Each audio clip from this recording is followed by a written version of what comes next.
Welcome बेटा आप लोगों का बहुत बहुत हिंदी की क्लास में कक्षा में आप लोगों का बेटा स्वागत।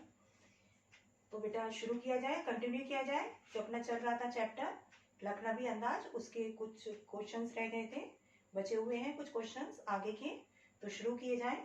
तो शुरू करने से पहले जो कि ये चल रहा था लखनवी अंदाज, जो कि हमारा क्षितिज मैन बुक, उसका 3rd चैप्टर, जिसके जो लेखक है कौन, यशपाल, चैप्टर हमारा चल रहा था, तो उसको शुरू किया जाता है। तो उसके कुछ क्वेश्चन ही रह गए थे, उससे पहले के कराए जा चुके हैं आप लोगों को, और आप लोगों ने समझे भी होंगे अच्छे से, समझ में भी आए होंगे, कहानी भी अच्छे से आई होगी समझ में, और आपके जो क्वेश्चंस हैं उनको भी समझ में आया होगा आपको अच्छे से।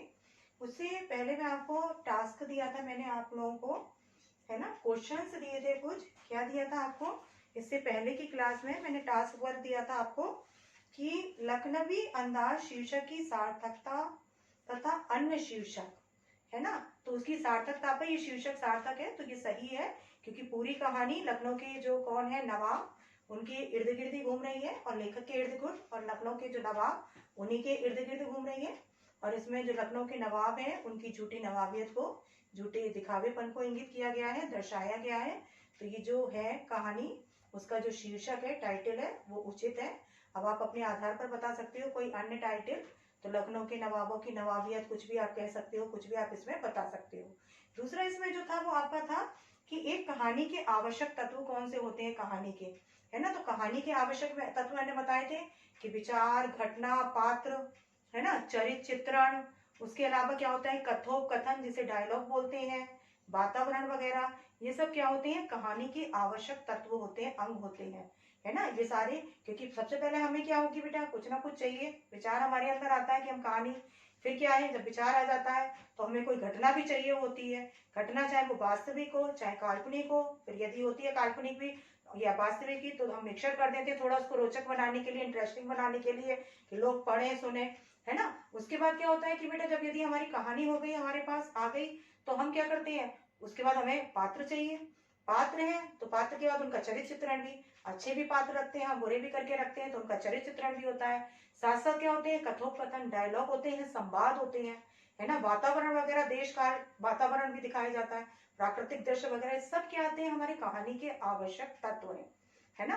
अब उसके अलावा कमेंट बॉक्स में मैंने आपको बोला ही था, अपनी संकों को डाला भी था बच्चों ने। तो अब आगे हम अपना कंटिन्यू करने जा रहे हैं क्लास, और जैसा कि मैं पहले करती हूँ थोड़ा सा कहानी भी बता देती हूँ कि इस कहानी में क्या है, लेखक और नवाब साहब दो ही लोग हैं, और लेखक नवाब साहब, तो नवाब साहब की झूठी नवाबियत पर इसमें व्यंग भी किया गया है। तो लेखक क्या है, 2nd क्लास का टिकट लेकर चढ़ा डिब्बे में, और ये सोचकर कि वो अपनी कहानी लिख सकेगा, एकांत मिल जाएगा, प्राकृतिक दृश्य से मिलेंगे, कहानी के तत्व वगैरह सब मिलेंगे। तो वो ये सोच कर चढ़ा, जब उसने देखा चढ़ा डिब्बे में, तो जिस डिब्बे में वो चढ़ा उसमें एक बैठे हुए थे नवाब साहब पालती मारे, है ना, एक सब सफेद पोश। तो उसने देखा, और जैसे ही उन्होंने देखा किसको, लेखक को, तो उनके चेहरे पे असंतोष का भाव दिखाई देने लगा। उनको लेखक का चढ़ना उस डिब्बे में अच्छा नहीं लगा। उनके पास 2 खीरे भी रखे हुए थे। उन्होंने क्या करा, पहले उनसे क्या था, थोड़ी देर बाद खीरे का आग्रह किया, क्योंकि खाने के इच्छुक थे वो भी, कैसे खाएं। तो सबसे पहले उन्होंने उससे लेखक से आग्रह किया, लेखक ने मना कर दिया। उसके बाद उन्होंने थोड़ी देर बाद खीरे को क्या करा, धोआ, छीला, काटा, नमक मिर्च बुरका, आग्रह किया फिर से, लेकिन लेखक ने मना कर दिया। आत्मसम्मान का क्योंकि भाव थी उनके अंदर, फीलिंग थी, अब ईगो था उनका, अपना रेस्पेक्ट थी उनको भी, किसको, लेखक को। तो उसने मना कर दिया कि भाई मैदे के लिए क्या है, उनका मैदा ठीक नहीं है, यानी पेट उनका ठीक नहीं है, पाचन शक्ति, तो इसके लिए उन्होंने मना कर दिया। और खीरा पस्ता भी देर से है। अब क्या करा, खीरे की एक एक पाकों को छीला, काटा उन्होंने, और उसको तैयार कर लिया, सजा लिया, मुंह तक ले गए, होठों तक, और एक एक पाक को सूंघ कर उन्होंने खिड़की के बाहर फेंक दिया। और क्या करा, ऐसा लगा कि जैसे उन्हें स्वाद भी आ गया है, डकार ली उन्होंने लंबी, थक कर लेट गए वो। तो ये थी कहानी। लेखक भी सोच में पड़ गया कि जो बिना खाए किसी चीज का स्वाद ले सकता है, पेट भी भर सकता है, तो बिना विचार, घटना और पात्रों की कहानी क्यों नहीं लिखी जा सकती। तो ये है, यहीं पर कहानी का एंड हो जाता है। उसके लिए मैंने आपको मोरल वैल्यू भी बताए थे कि प्रत्येक कहानी से हमें क्या मिलती है, सीख मिलती है, संदेश। इस कहानी से भी हमें सीख मिलती है, संदेश मिलता है, ये कि हमें क्या है, एक तो कि दिखावटी जीवन नहीं जीना चाहिए, बनावटी जीवन नहीं जीना चाहिए, शोबाजी नहीं करनी चाहिए, हमें काल्पनिक जगत में न जी के, काल्पनिक धरातल पर न जी के वास्तविकता के जीवन जीना चाहिए, रियल लाइफ जीनी चाहिए, वास्तविकता के धरातल पर जीना चाहिए। और दूसरा क्या था, किसी भी चीज को हमें तुच्छ नहीं समझना चाहिए, छोटा नहीं समझना चाहिए, है ना। सबका अपना महत्व होता है, चाहे व्यक्ति विशेष के संदर्भ में हो चाहे वस्तु के संदर्भ में। कभी भी आकलन कम नहीं करना चाहिए। उसका मैंने उदाहरण भी दिया था कि रहीमन देख बड़े को लघु न दीजिए डार, जहां काम आए सुई कहा करे तलवार, है ना। कि रहीमन देख बड़े को लघु न दीजिए डार, बड़े को देखकर लघु माने छोटे को नहीं डाल देना चाहिए, है ना। जहां काम आए सुई कहा करे तलवार। अब उसके बाद तीसरा कि जिस तरह से क्या था, बिना खाए हम किसी चीज का क्या नहीं कर सकते, स्वाद नहीं ले सकते, पेट नहीं भर सकते। उसी तरह से बिना विचार घटना पात्रों की कहानी लिखना तो दूर की बात है, हम कहानी लिखने के बारे में सोच भी नहीं सकते, है ना। क्योंकि ये सब क्या है, कहानी के आवश्यक तत्व, इनके बिना हम कहानी नहीं लिख सकते।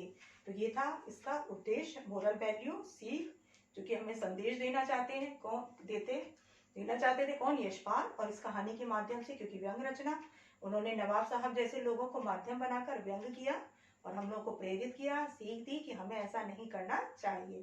क्लियर है। अब आगे के, अभी इससे की पहले की क्लास में 10 क्वेश्चंस तक हो गए थे, उसके बाद 11 से शुरू करना था। तो 11 हमारा जो क्वेश्चन है वो 11 क्वेश्चन है कि लखनवी अंदाज कहानी से क्या संदेश मिलता है। ये तो मैंने आपको अभी समझाया ही कि इससे 3 सीखें हमको मिलती है, 3 संदेश, जो कि मैंने बताया कि हमें कभी किसी का आकलन कम नहीं करना चाहिए, किसी के महत्व को कम नहीं समझना चाहिए। तो पहला क्वेश्चन, क्योंकि आप कॉपी पर नोट करते हैं, लिखते जाएं कि लखनवी अंदाज कहानी से क्या संदेश मिलता है। लखनवी अंदाज कहानी से क्या संदेश मिलता है, क्या सीख मिलती है। तो उससे हमें यही सीख कि हमें दिखावटी जीवन नहीं जीना चाहिए, बनावटी जीवन नहीं जीना चाहिए, शोबाजी नहीं करनी चाहिए, वास्तविकता के धरातल पर ही रहना चाहिए, काल्पनिक जगत में नहीं जीना चाहिए।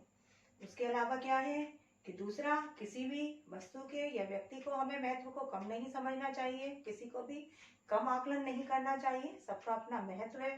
प्रकृति ने जितनी भी चीजें बनाई है सबका अपना अपना महत्व है, किसी का महत्व कम नहीं है। क्लियर है ना। अब उसके अलावा तीसरा कि जिस तरह से हम बिना खाए किसी चीज का स्वाद नहीं ले सकते, पेट नहीं भर सकते, ठीक उसी प्रकार हम बिना विचार घटना पात्रों की कहानी लिखना तो दूर की बात है, हम कहानी लिखने के बारे में सोच भी नहीं सकते, क्योंकि ये सब कहानी के आवश्यक तत्व हैं, आवश्यक अंग है। क्लियर है। नेक्स्ट क्वेश्चन, नवाब साहब तथा लेखक के प्रथम मिलन का वर्णन कीजिए। नवाब साहब तथा लेखक के प्रथम मिलन का वर्णन कीजिए। प्रथम मिलन कहाँ हुआ था नवाब साहब लेखक का, डिब्बे में ही तो हुआ था। नवाब साहब तो पहले से बैठे ही थे, लेखक सेकंड क्लास का टिकट लेकर अचानक से चढ़ा तो उसने किसको देखा, नवाब साहब को बैठे देखा, पालती मारे, और सामने तो खीरे रखे हुए थे। लेखक को जैसे ही उसने देखा नवाब साहब ने, असंतोष का भाव दिखाई देने लगा, उनके चिंतन में ऐसा लगने लगा बाधा हो गई, एकांत में उनके बाधा पहुंचा दी लेखक ने। और उनके सामने खीरे थे, कैसे खा पाएंगे, और मझले दर्जे की टिकट लेकर बैठे हैं। तो अब छोटी हो गई बात कि भाई नवाब साहब है, मझले दर्जे की टिकट लेकर बैठे हैं, सेकंड क्लास की टिकट, तो ये है उनका मिलन। और दोनों ने कुछ भी उत्साह नहीं दिखाया एक दूसरे से, ना ही बात की दोनों ने, है ना तो लेखक ने ही उत्साह दिखाया बात करने के लिए, और ना ही नवाब साहब ने पहल की बात करने के लिए। क्लियर है। अब हमारा नेक्स्ट क्वेश्चन जो है वो क्या है कि लेखक के अनुसार नई कहानी का लेखक कौन है। लेखक के अनुसार नई कहानी का लेखक कौन, नवाब साहब जैसे लोग। नई कहानी के लेखक कौन, नवाब साहब जैसे लोग, कि जो बिना खाए किसी चीज का स्वाद ले लें और जिनका पेट भी भर जाए। तो ऐसे ही लोग बिना विचार घटना पात्रों की कहानी लिख सकते हैं। तो नई कहानी के लेखक कौन थे, तो यहाँ पर आपको देना होगा लेखक के अनुसार नई कहानी का लेखक नवाब साहब जैसे लोग, जिसको देखकर लेखक के मन में ये विचार कौन था, एकदम आया कि उसने देखा ना कि इन्होंने तो खीरा खाया नहीं, लेकिन इनको स्वाद भी आ गया, डकार भी आ गई, तो उन्होंने तुरंत दिमाग लगाया कि जिनको बिना खाए स्वाद भी आ जाए, डकार भी आ जाए, तो बिना विचार घटना पात्रों की ये लोग कहानी भी लिख सकते हैं, है ना। हम जैसे साधारण लोग नहीं लिख सकते, क्योंकि हम लोग तो जब तक खाएंगे नहीं तब तक हमारा पेट नहीं भरेगा और ना ही हमें स्वाद ही मिलेगा, है ना। मैंने बताया था ना, इंद्रिया 5, आंख, नाक, कान और क्या है, जीभ और त्वचा, है ना। तो ये हमारी 5 इंद्रियां जिनसे हम महसूस करते हैं, फील करते हैं।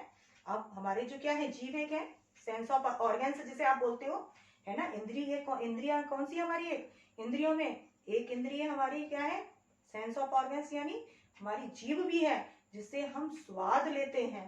खट्टा है, मीठा है, तीखा है, सब हमें कैसा पता लगता है, किससे, जीभ से, है ना। तो जब तक क्या है कि हम जीभ तक नहीं ले जाएंगे अंदर, तब तक हमें ना तो स्वाद पता लगेगा, और ना जब हमने अंदर डाला अपने पेट तक गया तब तक हमारा ना ही पेट भरेगा, है ना। तो हम जैसे लोग नहीं कर सकते हैं, तो जैसे पेट नहीं भरा जा सकता, स्वाद नहीं ले सकते बिना खाए, ठीक उसी प्रकार बिना विचार घटना पात्रों के हम कहानी भी नहीं लिख सकते। और बेटा आप सोचो कैसे लिखी जा सकती है कहानी, लिखना तो दूर की बात, हम सोच भी नहीं सकते, तो कोई ना कहानी होगी, घटना होगी, तो कैसे लिखेंगे, क्या करेंगे, है ना।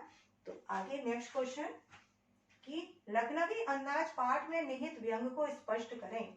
ये एक व्यंग रचना है, इसमें क्वेश्चन आप लोग नोट करते जाएं साथ साथ कि लखनवी अंदाज पाठ में निहित व्यंग को स्पष्ट करें।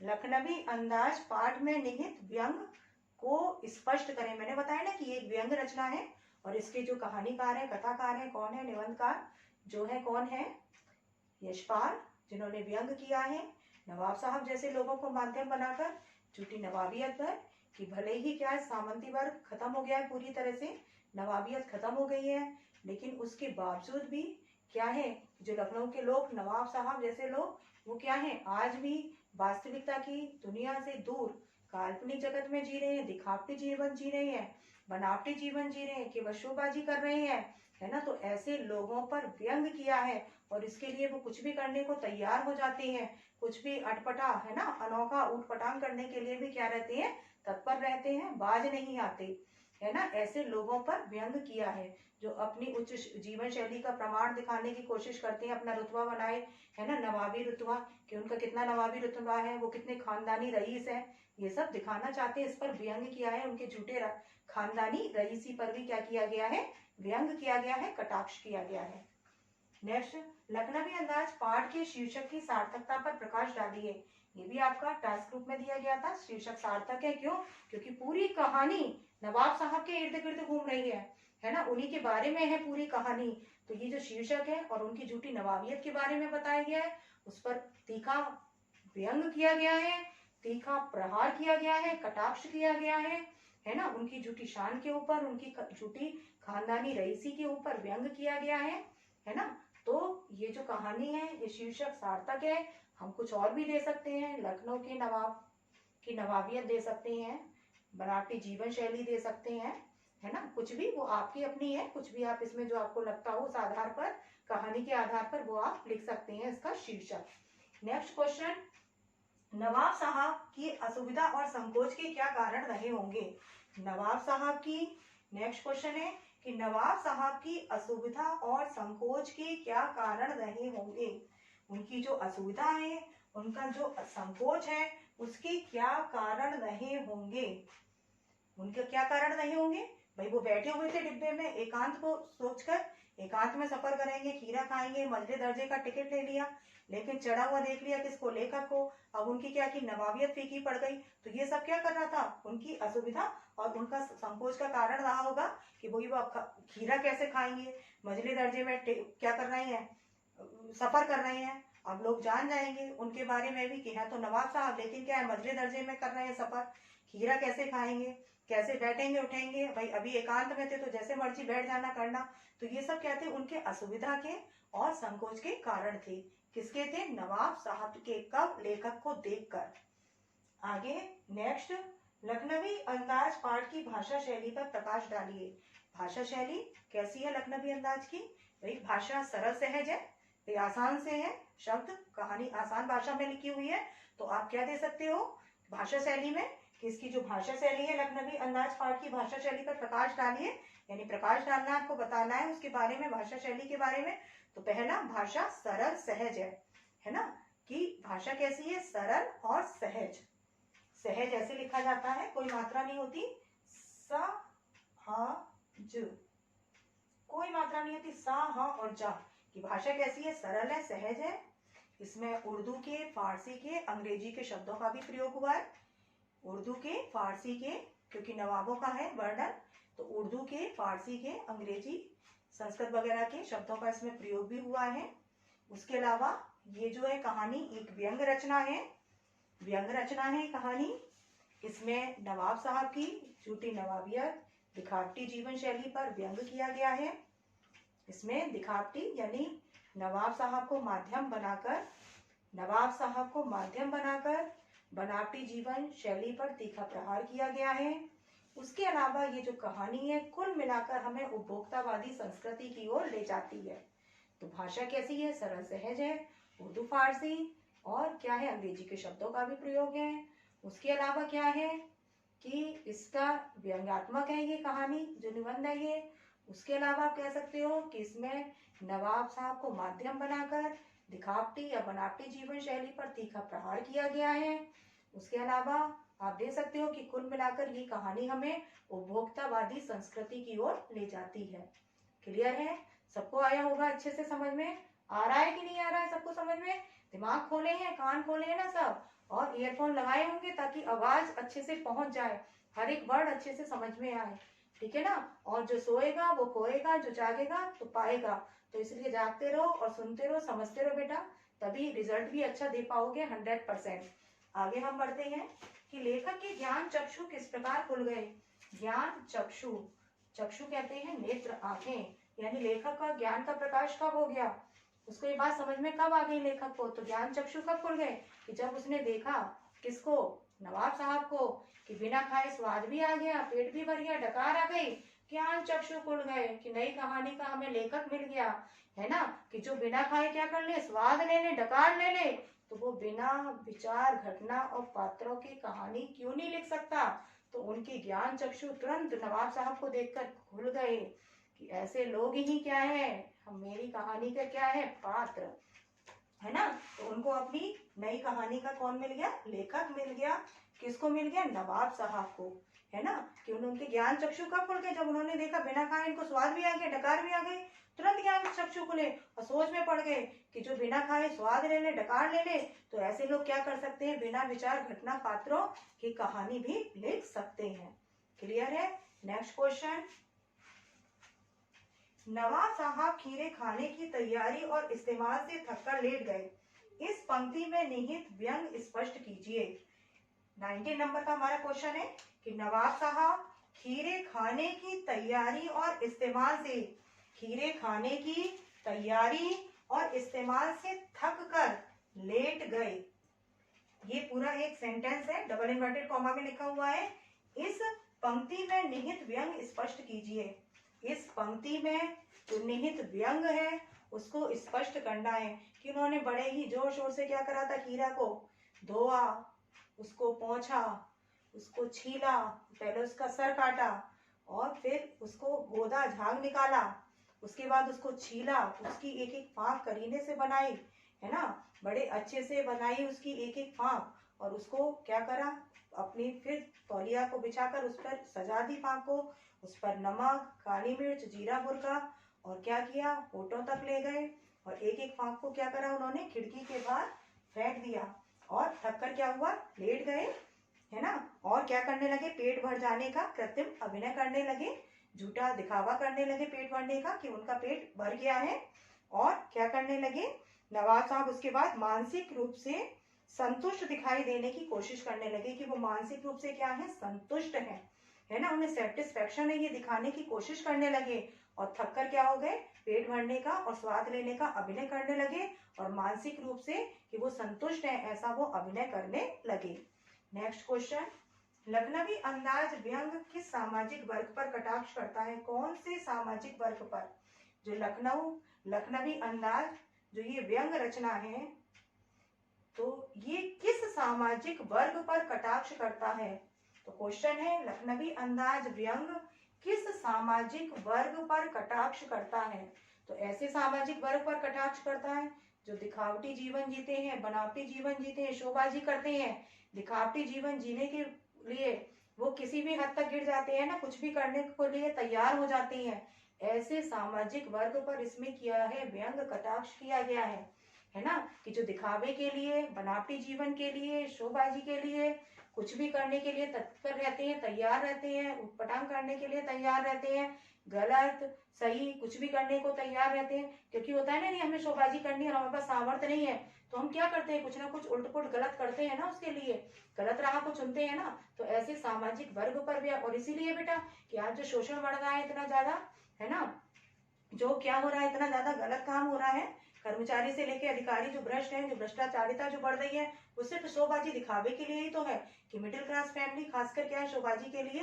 तो जो भ्रष्टाचारता बढ़ रही है उसका कारण ही यही है, शोबाजी, दिखावा, है ना। उपभोक्तावादी संस्कृति में सब आपने यही पढ़ा था कि दिखावे के लिए हम क्या है, किसी भी हद तक गिर जाना, कुछ भी करने के लिए तत्पर रहना, गलत कार्य की ओर भी क्या हो जाते हैं, हम उसके लिए प्रेरित हो जाते हैं, है ना। हमारे पास नहीं होती सामर्थ्य लेकिन हमें चाहिए, खरीदना है, दूसरे की होड़ में लगे रहते हैं, देखते हैं जो कुछ भी आता है ना, और उसको हम खरीदना चाहते हैं, जरूरत हो चाहे ना हो, हास्यास्पद भी बन जाते हैं, कई बार हंसी के पात्र बन जाते हैं, कई बार हानिकारक प्रभाव भी पड़ता है ना। फिर हमारे प्राकृतिक संसाधन वगैरह उनका क्या होता है, अनुचित विदोहन होता है।